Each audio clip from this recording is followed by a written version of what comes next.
Bonjour à tous et bienvenue sur cette nouvelle capsule vidéo concernant le jeu pathologique. Aujourd'hui, nous allons discuter des publics à risque dans un premier temps, puis nous verrons la typologie des joueurs problématiques développée par Blazinski et Nauer. Pour commencer, il est important de rappeler que nous ne sommes pas tous égaux face à la dépendance. On retrouve de nombreuses études dans la littérature qui référencent des facteurs de risque ou des éléments qui influencent le risque de développer un jour dans sa vie un problème de jeu pathologique. En particulier, on va retrouver des caractéristiques sociales, mais aussi des caractéristiques biologiques ou encore psychologiques. Différentes catégories de publics sont donc plus à risque de développer un jour dans leur vie un trouble de jeu pathologique. Première population que nous voyons aujourd'hui, les femmes. Alors, chez les femmes, ce qu'on sait, c'est que le trouble débute généralement plus tard dans la vie. Souvent, ça va être lié au départ des enfants ou à l'approche de la retraite.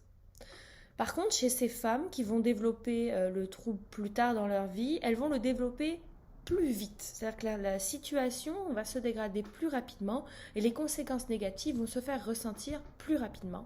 Alors que chez les hommes, on sait qu'ils peuvent jouer de façon risquée pendant 20 ans avant de développer, de basculer dans le jeu pathologique.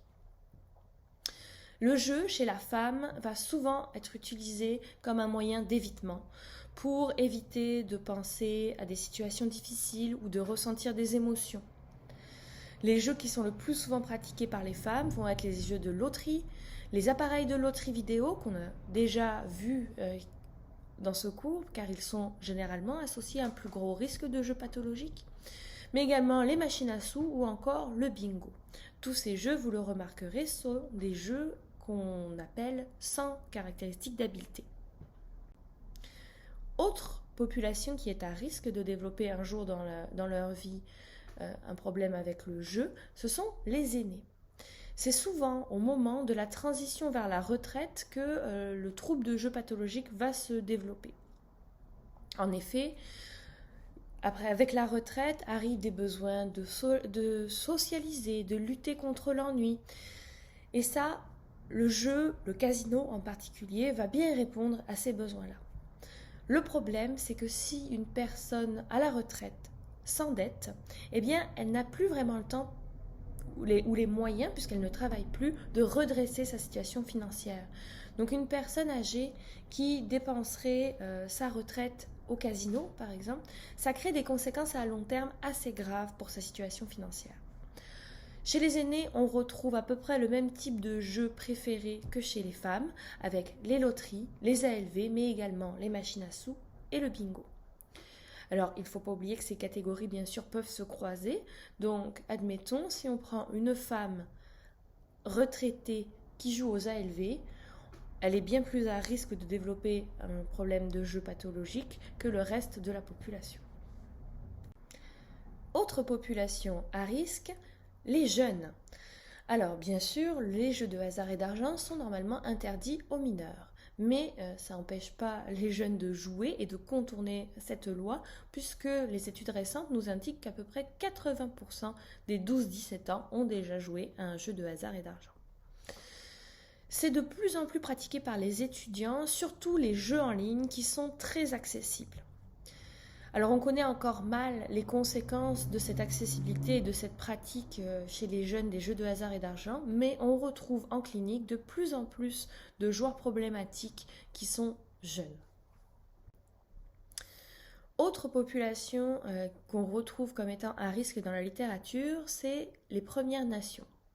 On a dans ces populations un taux de joueurs problématiques qui est plus élevé que dans le reste de la population. La plupart du temps aussi, pour les personnes issues des Premières Nations, il y a une plus grande accessibilité aux jeux. On sait qu'il y a des casinos et des jeux, et des machines à sous, des ALV qui sont disponibles, qui sont souvent plus disponibles que sur le reste du territoire. De plus, cette population présente généralement plus de facteurs de vulnérabilité. On les retrouve aussi comme étant des populations à risque pour les problèmes de dépendance en général, que ce soit avec ou sans substance. Au-delà de ces populations présentant un risque spécifique que nous venons de voir, Plusieurs auteurs ont travaillé sur une typologie des joueurs problématiques.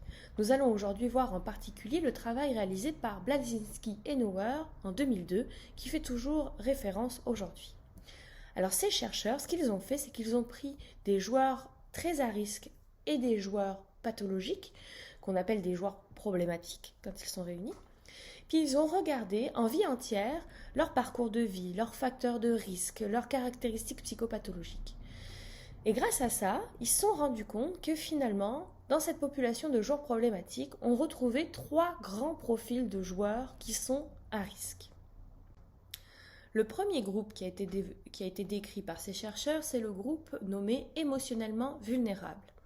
Ces joueurs ont la caractéristique de jouer pour réguler leurs émotions, que ce soit leurs émotions positives que négatives, donc leur joie ou leur tristesse. Et donc ils jouent en général pour éviter des émotions, mais aussi pour éviter des situations désagréables. On retrouve dans cette population-là, dans ce profil-là de joueurs problématiques, très souvent de l'anxiété et de la dépression qui vont être associés aux jeux pathologiques. Le deuxième groupe qui a été décrit par Blazzinski et Nauer, c'est le groupe des antisociaux impulsifs. Ces joueurs auraient, quant à eux, des difficultés à contrôler leur comportement. Ils seraient souvent associés à des comportements délictueux et aussi à d'autres dépendances concomitantes. Ils seraient également plus résistants au traitement, plus difficiles à traiter. Le troisième groupe, c'est ceux qu'ils ont appelé le groupe des conditionnés comportementalement. L'idée, c'est que ces joueurs-là seraient dépendants par renforcement de leur comportement de jeu et seraient caractérisés par une forte présence de fausses croyances. Donc finalement, ils jouent parce qu'ils sont conditionnés à jouer et parce qu'ils ont de fortes croyances, de fausses croyances qui les poussent à jouer. C'est ceux-là qui seraient les plus réceptifs au traitement.